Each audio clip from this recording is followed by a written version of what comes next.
welcome back to Educate Ebony, the metal edition. We are on episode 7. Oh my gosh, how time flies. I hope we're all having fun. If you listened last episode, I spoke to Nikki Bruman of Blood Command, and she told me to listen to Rhea by Oathbreaker.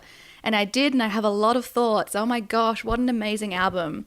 So I did go for a walk at dusk alone, just with my headphones on, by the Brisbane River. It was beautiful. Definitely the perfect listening notes for this album.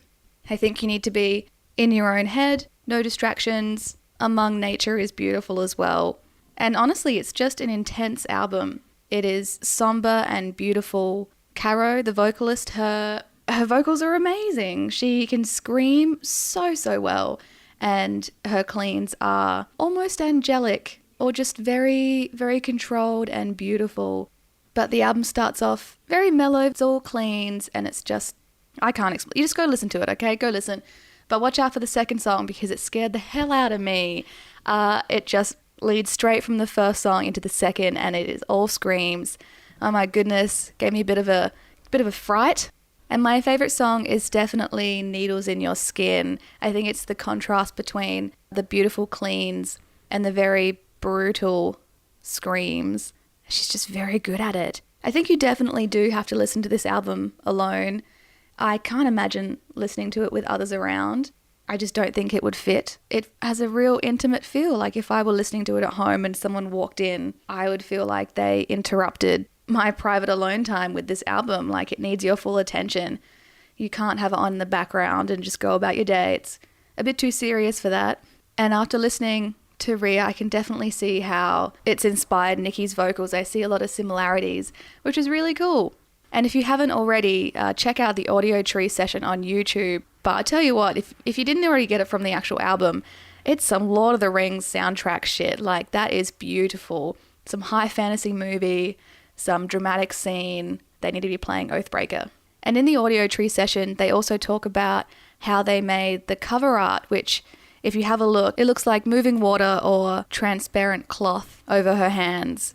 But it's actually candle wax, hardened candle wax. They said that they basically had a huge water tank. They hung her from a crane and they poured hot wax on the surface and just lowered her in, feet first, and then somehow got that shot with the hands. So if you haven't already listened to Rhea by Oathbreaker, check it out. It is well worth your time. But now, let's kick off this episode of Educate Ebony, and this is a special one because I'm so excited to introduce Max Cavalera. He is one of the most influential musicians in the heavy metal scene. I mean, have you heard of Sepultura, Soulfly, Nailbomb, Cavalera Conspiracy, Kill or Be Killed, and Go Ahead and Die? So, yeah, that's right. We're about to get educated. Welcome to the podcast, Max. It's an honor to have you.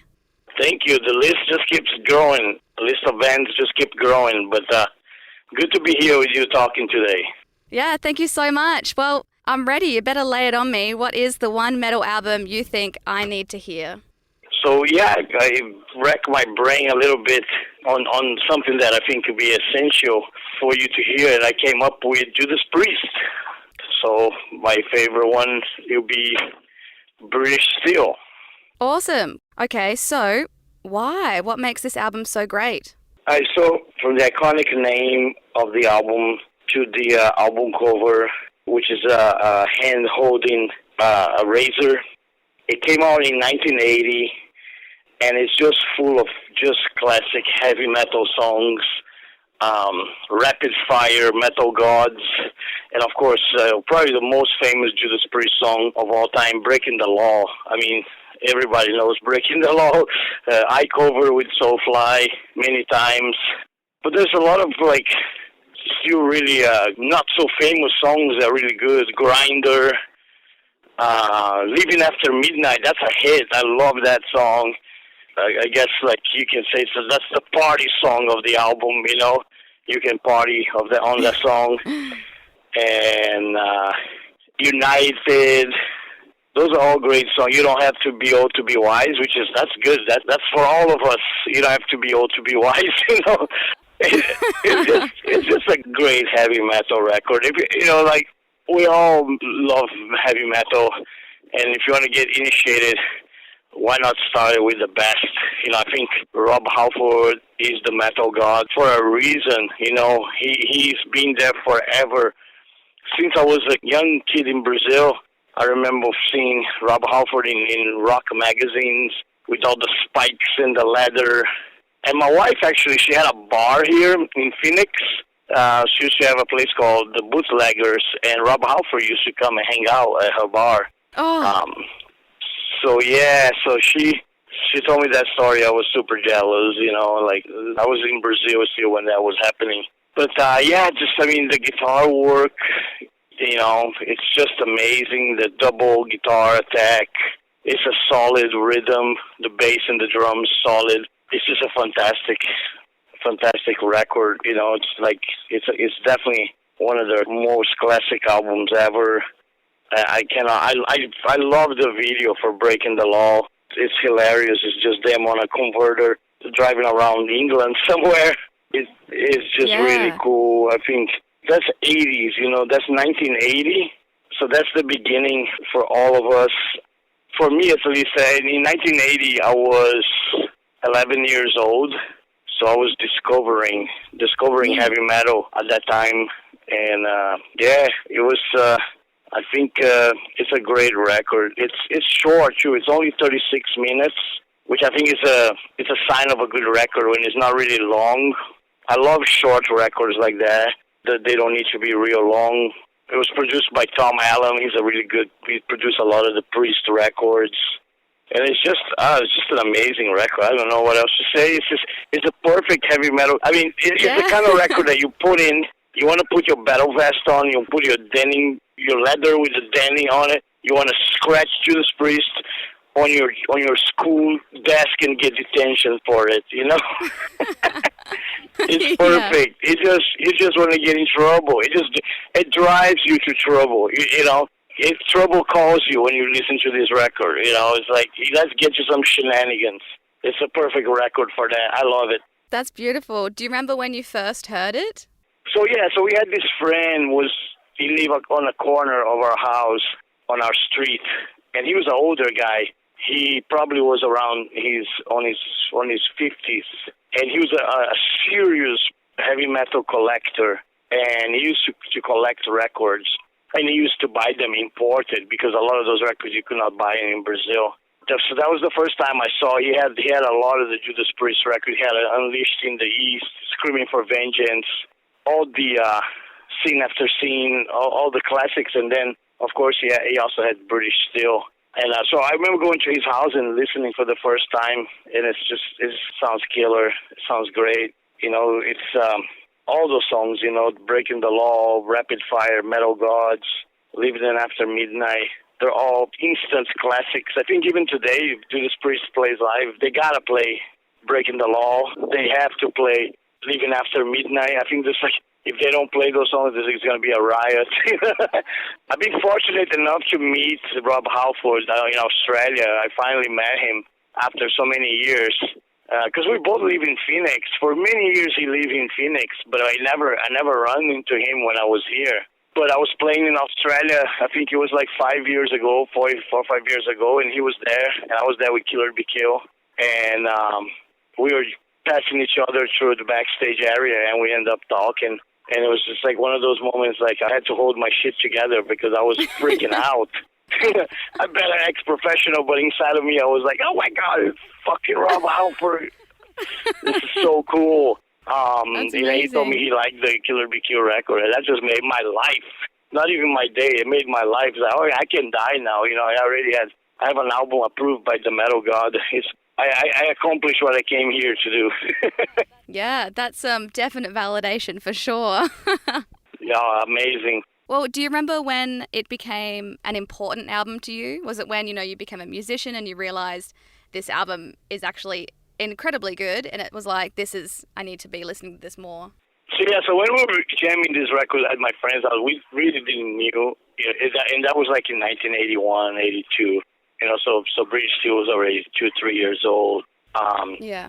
I think I really rediscovered these records a little bit later in my career. Probably after I went through the phase of black metal, thrash metal with Sepultura, I started listening to some old classics, again, and revisiting those records, and came across British Steel, which I do have it on vinyl. And then you realize just how good it is, and it was done, alone. It was done in 1980, so you got to put that in perspective. It was so heavy for 1980. You don't understand, those songs were, there's double bass, there's like fast beats. That's the beginning. In this record, you can find all the foundations for thrash metal. They're all in there, in songs like Rapid Fire and Grinder, it's all there. All the ingredients that later will, I'm sure you can ask Metallica if it wasn't for British Steel, they wouldn't be here, So it's that much of a powerful record. And like I said, the iconic album cover, which is so crazy, like the picture of the hand holding a razor. I don't even know how the fuck they did that. That's before digital, That's got to be like some really, really photography trick, like made it, they probably had a razor made a little bigger to fit the guy's hand. And what a great name, British Steel. I actually tried to steal the name in one of the Soulfly songs. I made a song called American Steel, but it was never as big as Priest.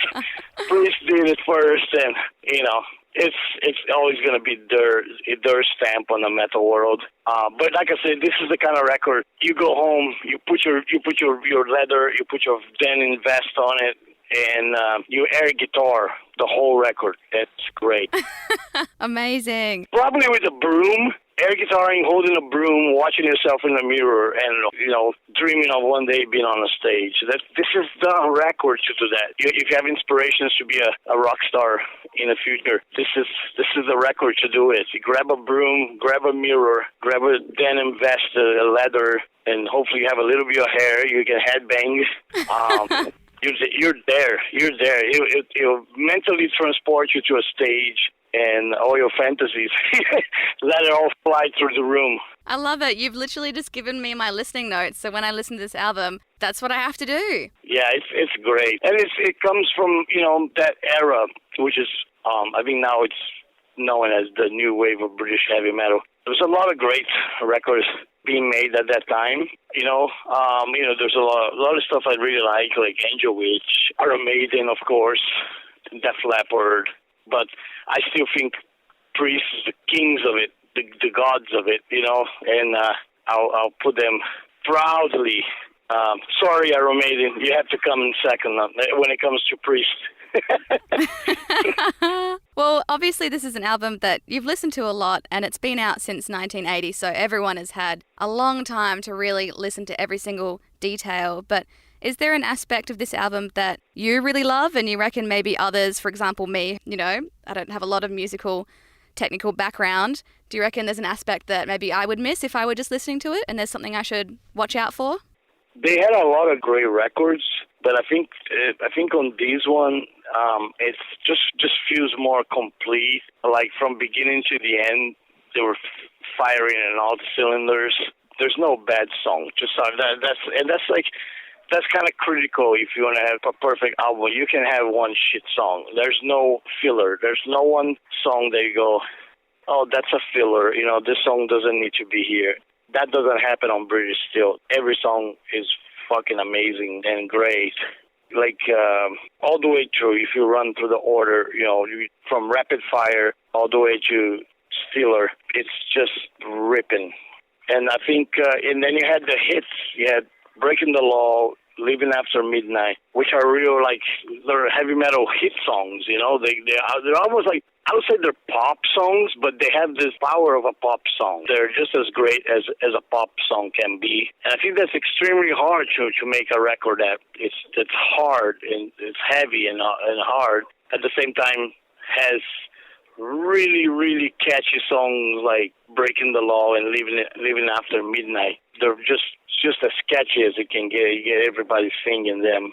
So, yeah, it's a pretty close to perfect record. I think there's a 30th anniversary edition out there with live DVD, CD. I don't have that one yet, but I definitely, it's on the wish list. Pick it up. That's definitely something cool to have. Noted.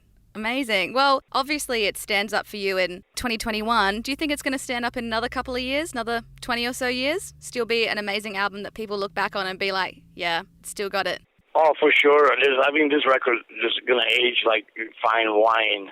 because it's not really about how heavy the record. Because as we get older, the stuff that was heavy in the '80s doesn't seem as heavy anymore because the music just keep getting heavier and heavier. But as far as quality, that's where we separate the boys from the man, and that's what this record has. It's like high quality of great songs, you know.